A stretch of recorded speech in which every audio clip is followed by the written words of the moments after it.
आज की इस वीडियो में आपके साथ ड्रामा सीरियल मुहाफिज की कंप्लीट स्टोरी शेयर करते हैं।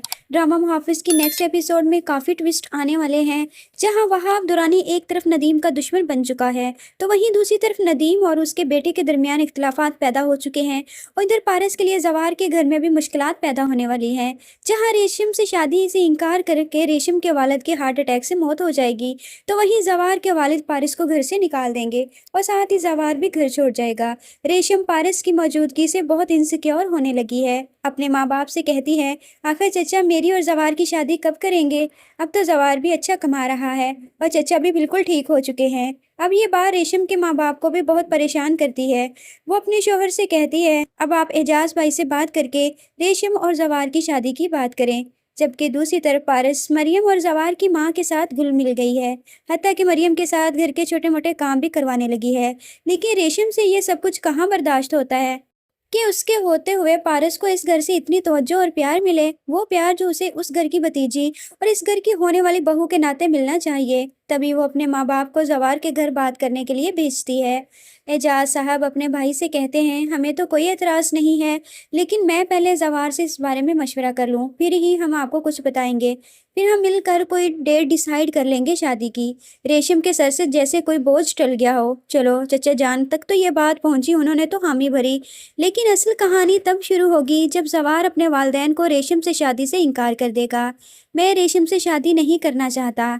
रेशम से शादी का इनकार सुनकर रेशम के वालिद को अटैक हो जाता है।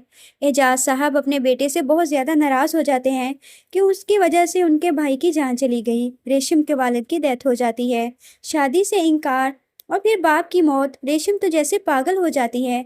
वो जवार के घर आती है, पारस को गिरेबान से पकड़ लेती है। मैं तुम्हें आज जिंदा नहीं छोड़ूंगी। तुमने मुझसे मेरी खुशियाँ छीन ली, तुमने जवार को, मेरी मोहब्बत को, मेरे बचपन के मंगेतर को मुझसे छीन लिया, तुमने मेरा बाप भी मुझसे छीन लिया, मेरा सहारा। पारस को कुछ समझ नहीं आता कि वो ये सब बकवास क्यों कर रही है, इस सब में उसका क्या कसूर है, क्योंकि पारस को ये नहीं पता कि जवार के इनकार की असल वजह तो पारस ही है, क्योंकि वो पारस को पसंद करने लगा है और वो रेशम से शादी नहीं करना चाहता। तभी जवार वहां पहुंच जाता है, रेशम को खींचकर पारस से दूर करता है। पागल हो गई हो तुम? लगता है तुम्हारे दिमाग पर चोट लग गई है, जो तुम घर आए मेहमानों से इतनी बदतमीजी से बात करने लगी हो। जवार पारस को अपने साथ उसके कमरे में ले जाता है और उससे सॉरी बोलता है कि मेरी वजह से रेशम ने इतनी बदतमीजी की है, मैं तुमसे माफ़ी मांगता हूँ। जिस पर पारस कहती है, नहीं ऐसी कोई बात नहीं, वो इस टाइम बहुत दुख में है और बाप की मौत कोई छोटी बात नहीं होती, बहुत बड़ा सदमा है। रेशम यहाँ बस नहीं करती, वो एक नई चाल चलती है। उसके दिल में जवार और पारस से बदले की आग भड़क रही होती है।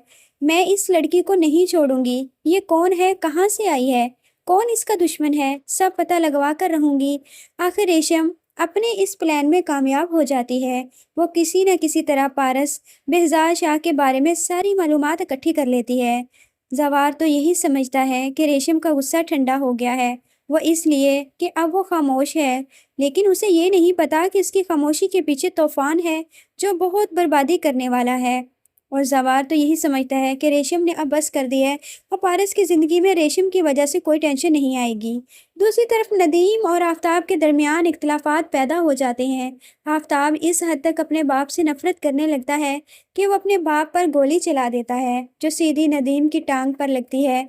गोली की आवाज़ सुनकर बेहजाद शाह अपने कमरे से बाहर आता है तो देखता है नदीम खून में लथपथ पड़ा है और आफताब ने गन अपनी कनपट्टी पर रखी हुई है और शहीन पास खड़ी चिल्ला रही है, आफताब मत करो ऐसा। बेहजाद शाह जल्दी से आगे बढ़ता है और आफताब से गन पकड़ता है। आफताब क्या हो गया है तुम्हें? मामू आज मुझे मर जाने दें, और इस शख्स को भी जिसे अपने घर की इज्जत ही दांव पर लगा दी। बेहजाद को कुछ समझ नहीं आता कि आफताब ये सब क्या कह रहा है और क्यों कर रहा है।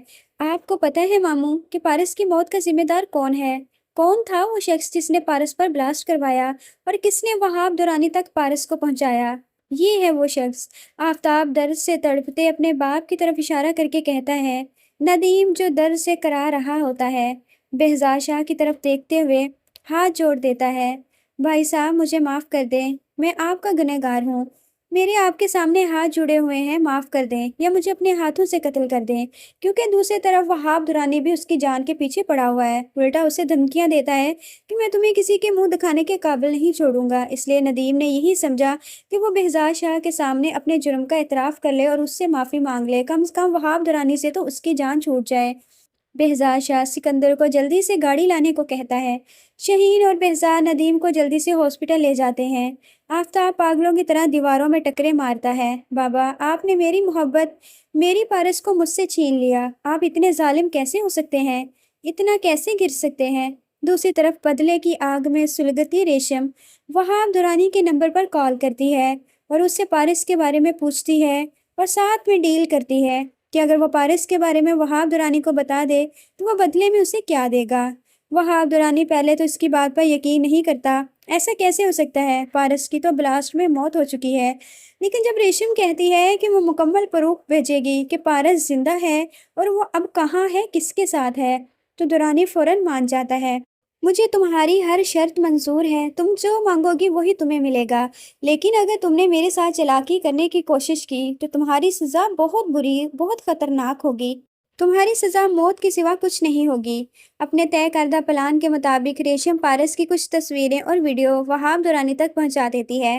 وہاب دورانی اپنے بندوں کو حکم دیتا ہے کہ مجھے اس بار پارس ہر حال میں اپنے پاس چاہیے۔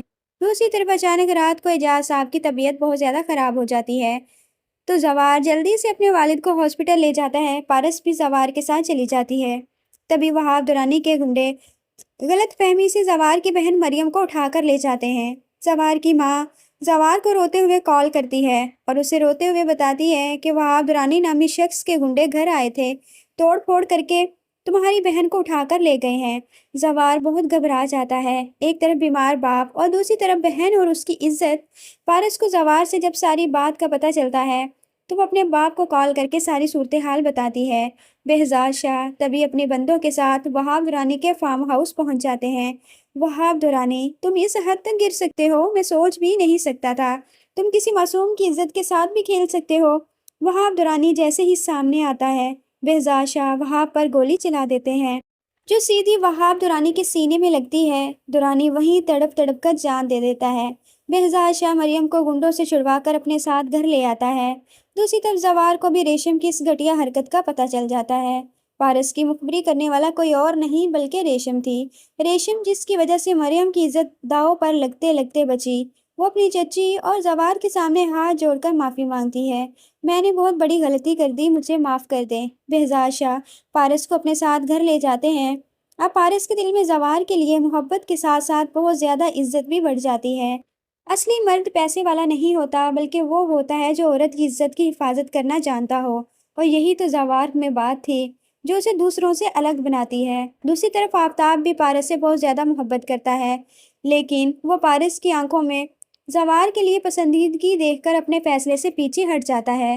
پارس، میں تمہارے قابل نہیں ہوں، تم زوار کو ہی ڈیزرو کرتی ہو۔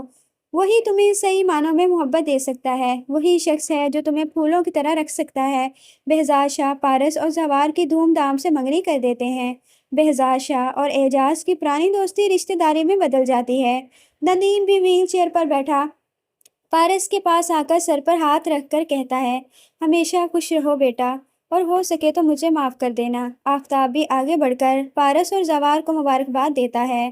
تو کیسی لگی آپ کو اس ڈرامے کی اینڈنگ؟ کیا پارس کی شادی آفتاب سے ہونی چاہیے تھی یا زوار کے لیے ہی پارس بنی تھی؟ کیا ندیم کا انجام اس سے بھی برا ہونا چاہیے تھا؟ کامنٹ سیکشن میں اپنی رائے کا اظہار ضرور کریے گا، اور اگر ویڈیو اچھی لگی تو ویڈیو کو لائک کرنا اور چینل کو سبسکرائب کرنا نہ بھولیے گا۔